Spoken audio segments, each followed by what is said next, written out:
Tere kõigile, et nagu Heidi juba ütles, et minu nimi on Heli ja töötan siis Audentese spordigümnaasiumis bioloogiaõpetajana juba 10 aastat saab varsti täis. Aga aastal siis 2002 hakkasin ma lastele kirjutama ja minu teekond kirjanduse juurde on üsna sarnane nagu väga paljudel teistel lastekirjanikel, et alguses kirjutad oma lastele ja siis mingil hetkel saad aru, et võib-olla see pakub huvi ka kellelegi teisele. Ja saatsin mõned oma lood kõigepealt Tähekesse, need olid siis luuletused. Ja kui Jaan Rannap need vastu võttis, siis ma sain aru, et võib-olla ma teen õiget asja ja tegelikult see tõenäoliselt võiks huvi pakkuda ka teistele. Ja see oli selliseks innustuseks, et edasi kirjutada. Kui nüüd eelnevad kõnelejad rääkisid sellisest väga pedagoogilisest aspektist, et kuidas täpselt mingisuguseid asju saab kasutada ja väga palju oli ka mängulist elementi, siis ma ütlen ausalt, et kuna mina olen bioloogiaõpetaja ja loomulikult ma pean ka oma aine põnevaks tegema, siis mina nagu raamatutest sellises mängulises võtmes võib-olla päris hästi rääkida ei oska. Et ma pigem siis tutvustan seda, mida ma olen lastega kohtumistel rääkinud lastele ja siis ka rääkida natuke oma raamatutest, et millisele vanuserühmale nad kõige paremini võiksid sobida ja võib-olla siis ka seda, et mida nende raamatutega teha annaks peale selle, et lihtsalt neid ette lugeda või lastega koos pilte vaadata. Nii ma üritan nüüd ka ekraani jagada. On mu esitlus näha? Ja, väga hea. Et kui ma olen siis õpilastega kohtumas käinud, et ma olen kohtunud nii päris väikestega, nii lasteaialastega kui ka algklassi lastega, et tegelikult võib-olla väike erinevus ongi see, et need lapsed on ju kõik olnud ikkagi Eesti lapsed, kes on väiksest peale juba eesti keele ära õppinud. Et ma ei pea nagu eriti selle pärast muretsema, et kuidas ma täpselt räägin või et kas nad saavad minust aru. Et kuna mul on endal ka väiksed lapsed olnud, siis ma tean, millisest keeletasemest nad põhimõtteliselt aru saavad. Aga alati on tore ka välja tuua selle, et eesti keeles on palju sarnaseid sõnu, aga neil on erinev tähendus. Ja siis ma olen palunud õpilastel ka keelt näidata, või ütleme lasteaialastel ja see neile väga meeldib. Ja siis nad korraga saavad aru, et see sama keel, mis neil suus on, see on ka keel, mida nad räägivad. Nii, väike selline sissejuhatus üldse keelemaailma või keeltemaailma, et maailmas on väga palju erinevaid keeli. Kusagilt otsisin välja, et umbes siis 6500 keelt on maailmas olemas. Ja väga palju on ka selliseid väga väikseid keeli, mille oskajaid on nii vähe, et põhimõtteliselt need keeled tõenäoliselt varsti surevad välja. Ja siis ma olen küsinud ka seda, et mis te arvate, millist keelt maailmas kõige rohkem räägitakse, millise keele kõnelejaid maailmas kõige rohkem on, siis enamasti vastatakse, et see on kas inglise keel või vene keel või on pakutud ka saksa ja prantsuse keelt.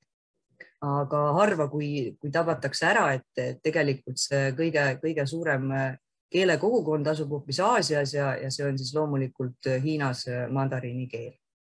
Ja kui me nüüd võrdleme seda, et kui palju on mandariini keele kõnelejaid ja kui palju on siis üldse Eestis inimesi, siis me näeme, et see hulk on täiesti meeletult erinev, eks ole, et 1000 korda rohkem on hiina keele kõnelejaid kui eesti keele rääkijaid. Ma muidugi eeldan siin, et kõik need 1,3 miljonit, kes Eestis elavad, võiksid ikkagi mingil tasemel eesti keelt osata. Et siin võib muidugi ka küsida, et kui elujõuline üks keel on, et kui meid nii vähe neid kõnelejaid on ja siinkohal ma olen siis ka lastele rääkinud seda, et kui oluline on see, et me omas keeles räägime, sest see on ju ainus võimalus, et kuidas me seda keelt nagu elus hoiame. Ja siis on mul ka küsitud seda, et aga miks on oluline, et nii palju erinevaid keeli oleks, sest tegelikult oleks ju palju lihtsam, kui maailmas oleks ainult üks keel ja siis saaksid ju kõik inimesed üksteisest aru. Ja siin on väga hea võrdlus tuua kas või looduses toimuvate protsessidega, et kui oleks ainult üks liik loomi, üks liik taimi, et see oleks ju väga igav maailm, et tegelikult see, et meil on palju erinevaid keeli, meil on palju erinevaid rahvaid, et see teeb meie maailma rikkamaks. Ja see on väärtus, mida me peame hoidma. Ja ainus võimalus seda meie väärtuslikku keelt hoida ongi see, et me räägime, me kasutame seda keelt ja kasutame seda igapäevaselt. Sest see on ainus võimalus, kuidas see keel saab püsida.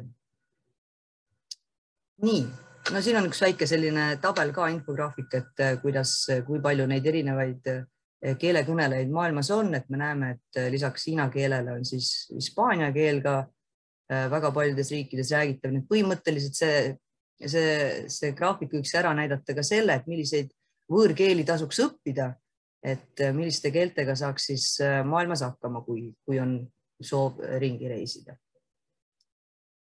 Nii. Ja keel on nagu inimene. Keel on nagu iga loom või elusorganism, et millalgi ta on tekkinud. Keeled harunevad erinevateks keelteks aja jooksul. Keel kasvab. Kasvamine tähendab seda, et keelel tuleb juurde uusi sõnu, uusi väljendeid, keel rikastub. Ja see rikastumise käigus, kuna me tegelikult ju ei ela, eks ole, kinnises ruumis, me suhtleme teistega, siis paratamatult meie keel ka muutub ja areneb ja ta peabki arenema, sellepärast et elu meie ümber muutub. Ja siinkohal ma olen küsinud ka lastelt, et näiteks, mis te arvate, et milliseid sõnu 100 aastat tagasi veel üldse olemaski ei olnud. Et kui me saaksime näiteks ajas tagasi rännata 100-200 aastat tagasi, siis mis oleksid need sõnad, millest 200 aasta tagused inimesed üldse aru ei saaks. Ja lapsed on üsna nutikad, et nad saavad päris kiiresti aru, et kõik sellise tehnoloogia valdkonna sõnavara on ju meil tekkinud üsna hiljuti, nii et igasugused telekad ja mobiiltelefonid, et sellistest asjadest tõenäoliselt need vanaja inimesed aru ei saaks. Ja samas on ka vastupidi, et kui selline ajaränd läbi teha, siis meie omakorda tõenäoliselt ei saaks aru paljudest põllumajanduses kasutatavatest mõistetest, et mina veel tean, sellepärast, et minu vanaemalgi oli, eks ole, olid loomad ja lehmalüpsti ja kõik need põllumajandusmasinad, mis masinad, need olid põhimõtteliselt ju käsitööriistad, et nende tähendust ma veel tean, aga kindlasti oli ka selliseid asju juba, mida minagi ei tea, et mida ma olen siis õppinud kas ajalootunnis või mingisuguseid muuseume külastades.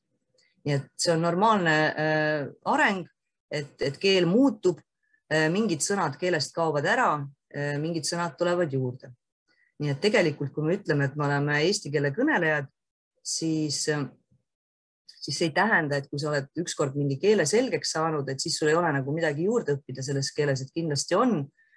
Ja ainus asi, mis sinu sõnavara arendab, on see, et sa loed ja lugemine on kõige tähtsam. Ja teine asi on muidugi suhtlemine teiste inimestega, kus need uued sõnad ja väljendid tulevad.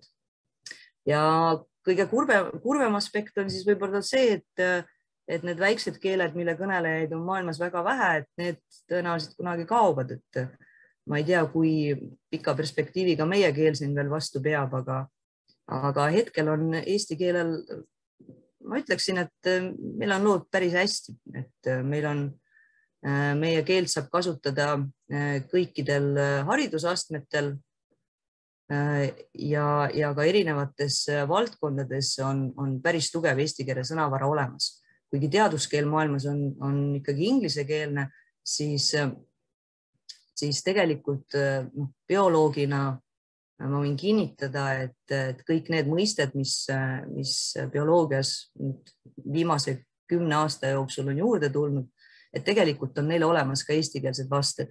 Kuigi sageli unustatakse need ära või pigem kasutatakse inglise keelt, aga mina olen selline põikpäine, et ma ikkagi püüan vähemalt oma õpilastele tutvustada neid eestikeelseid vasteid, neid uusi mõisteid, mis teaduses juurde tulevad.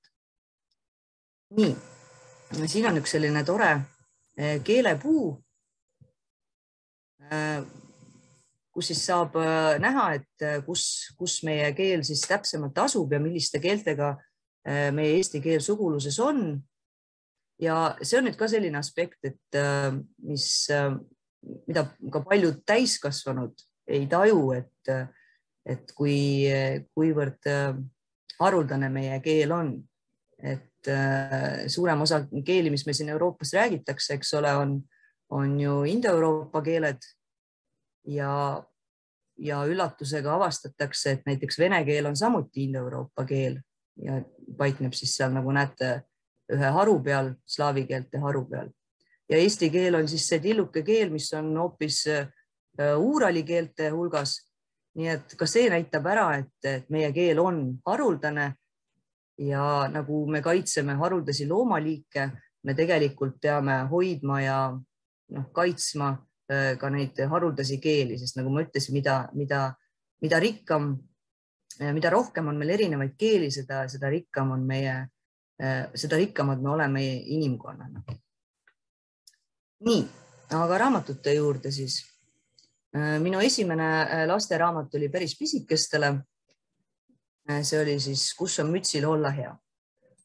Tegemist on siis pappraamatuga ja see on ammu läbi müüdud, et põhimõtteliselt oli see üks luuletus, mis oli kirjutatud päris pisikestele, nii et see sobib sellistele 3-4 aastastele juba. Ja juba lapsena, kui ma raamatuid lugesin, ma tegelikult raamatuid valisin piltide järgi. Siin juba mainiti Siimaškopi imeilusaid pilte, siis minu unistus oli ka see, et vähe sellest, et ma kirjutan mingisuguse loo, mis võiks põnev olla. Ma olen alati arvanud, et tegelikult pilt ja sõna on lasteraamatute puhul võrdväärsed, võib-olla isegi pilt natuke rohkem. Ja ma arvan, et ma olin üks esimesi lastekirjanikke, kes hakkas teadlikult kirjastustele sellest rääkima, et raamatu esikaanel peab lisaks autori nimele olema ka kunstniku nimi. Ja see oli minu ainus tingimus, mis peaks raamatu peal olema.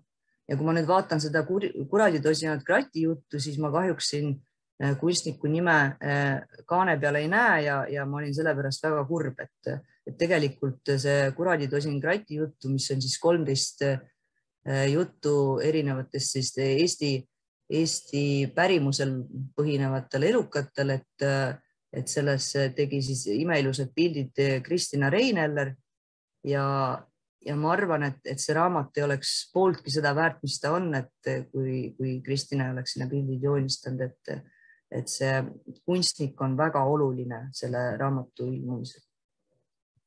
Nii, Väike jope on siis, räägib väiksest jopest, üllatus, üllatus. Nii et minu raamatud enamasti ei räägi sellest, mida lapsed igapäevaselt teevad või näevad või kuulevad. Et minule endal on alati meeldinud muinasjutud ja just sellepärast mina kasutan ka oma lugudes väga palju selliseid väljamõeldud tegelasi, natuke ulmelisi ja need lood, mis nendega juhtuvad, on sellise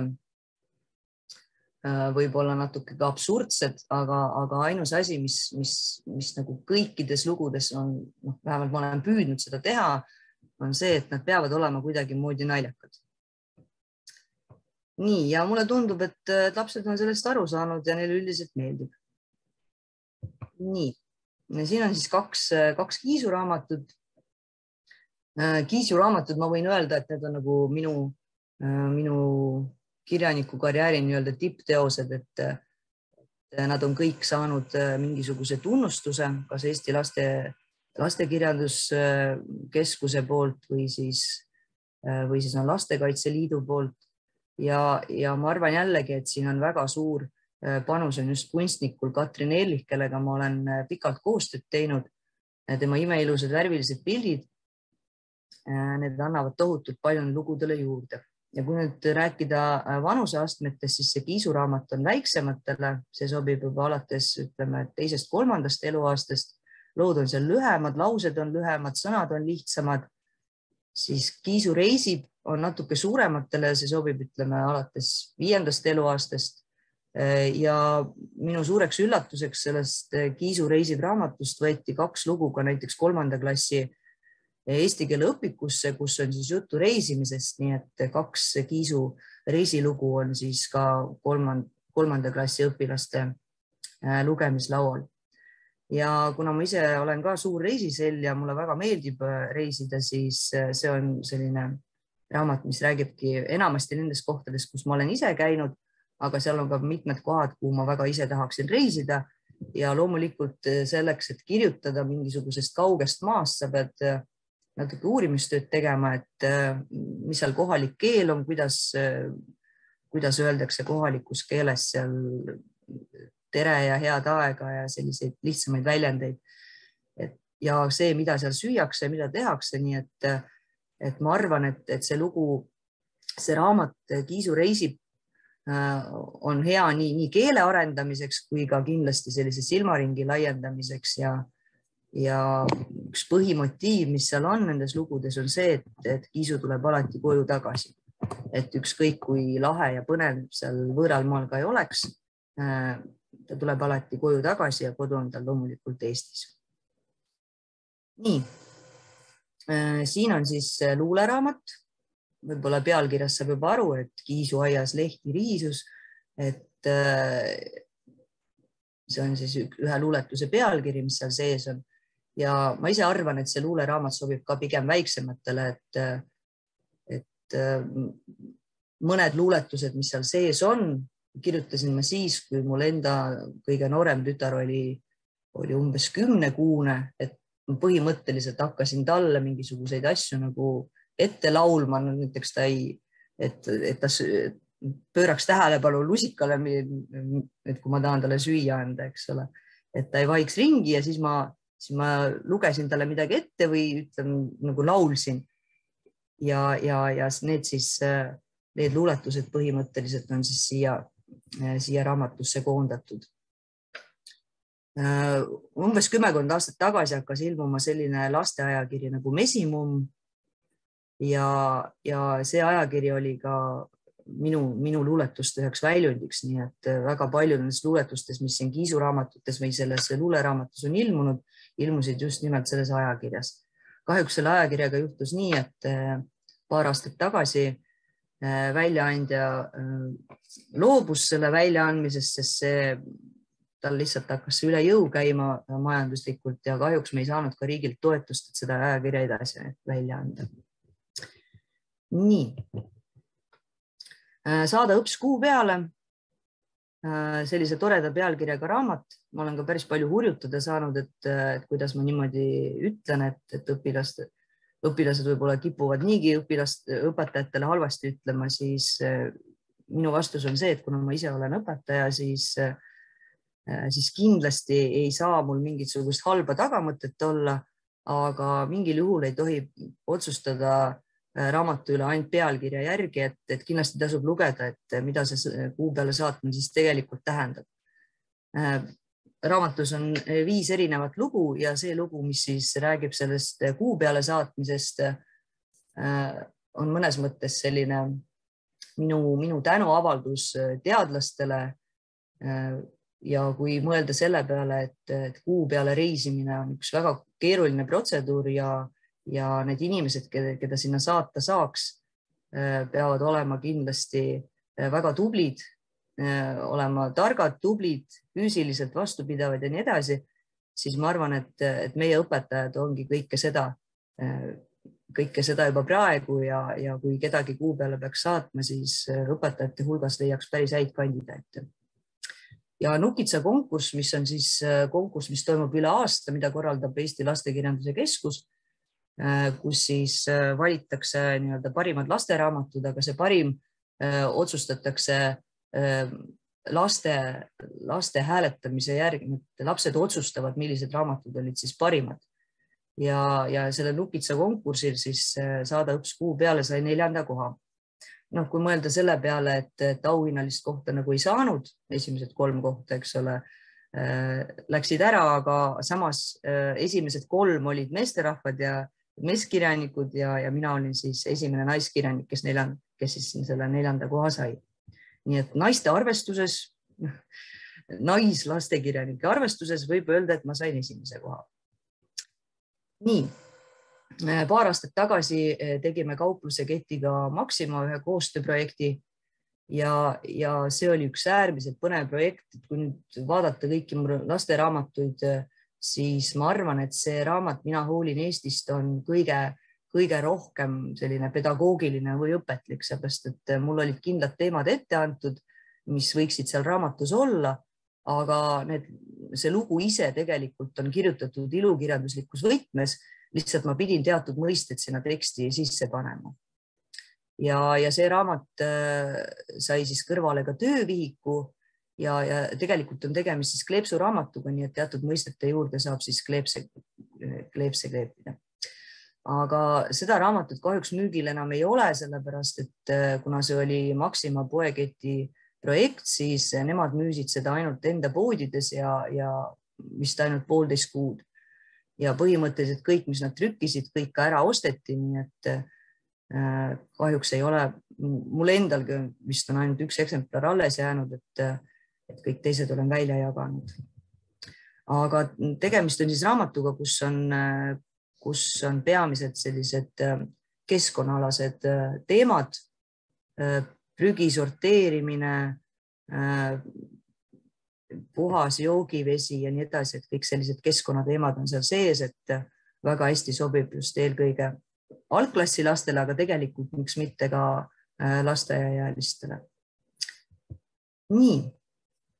Ja siin on siis, kes soovib minust natuke rohkem teada saada, siis Lastekirjanduse Keskuse kodulehel on siis väike elulugu, see, mis ma olen kirjutanud, jutt on minu raamatutest ja minu kontaktid on siin ka siin slaidil olemas, et kui kellelgi on huvi mõnda raamatut osta, siis ma väga soovitan osta seda just kirjastuse Raudhammas kodulehelt, sest sealt saate raamatut kõige soodsama hinnaga. Kuna see kirjastus on minu enda kirjastus, siis ma saan ka pakkuda kõige soodsamat hinda. No ja lisaks siis minu raamatutele leiab meie kirjastuse e-poest ka Indrek Hargla raamatud ja noortekirjaniku Berit Sootaki raamatud. Aitäh teile ja et loodetavasti pakub huvi mõni raamat ja jõuab ka teiste lasteni, kes elavad väljaspool Eestit. Et Eesti lapsed on need raamatud üles leidnud ja ma olen väga palju positiivset tagasisidet saanud. Väga soovitan. Ja mitte ainult lastele, et kui ma ise hakkasin inglise keelt õppima, ma ei ole seda koolis õppinud, ma õppisin inglise keelt omal käel, siis tegelikult mina alustasin ka just nimelt lasteraamatutest, et inglisekeelsed lasteraamatud olid need, mis mind inglise keele juurde tõid, nii et ma väga soovitan ka täiskasvanud õppijatel lugeda lasteraamatuid.